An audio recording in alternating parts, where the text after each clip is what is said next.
সম্মানিত উপস্থিতি, আজ আমরা শ্রদ্ধাভরে স্মরণ করছি ব্রাহ্মণবাড়িয়ার কীর্তি সন্তান, সারা বাংলার অহংকার, আধুনিক বাংলা কবিতার উজ্জ্বল এক নক্ষত্র, সোনালী কাবিনের কবি আল মাহমুদকে। তার বিখ্যাত একটি কবিতা আবৃত্তি করছি। কবিতার শিরোনাম একুশের কবিতা। ফেব্রুয়ারির ২১ তারিখ, দুপুরবেলার অক্ত, বৃষ্টি নামে, বৃষ্টি কোথায়, বরকতের রক্ত।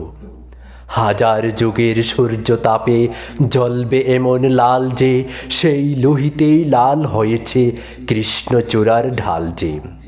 প্রভাত ফেরির মিছিল যাবে, ছড়াও ফুলের বন্যা, বিষাদ গীতি গাইছে পথে তিতুমিরের কন্যা। চিনতে নাকি সোনার ছেলে, ক্ষুদিরামকে চিনতে, রুদ্রশ্বাসে প্রাণ দিল যে মুক্ত বাতাস কিনতে। পাহাড়তলির মরণ চূড়ায় ঝাঁপ দিল যে অগ্নি, ফেব্রুয়ারির শোকের বসন পড়ল তারই ভগ্নি। প্রভাত ফেরি, প্রভাত ফেরি, আমায় নেবে সঙ্গে, বাংলা আমার বচন, আমি জন্মেছি এই বঙ্গে।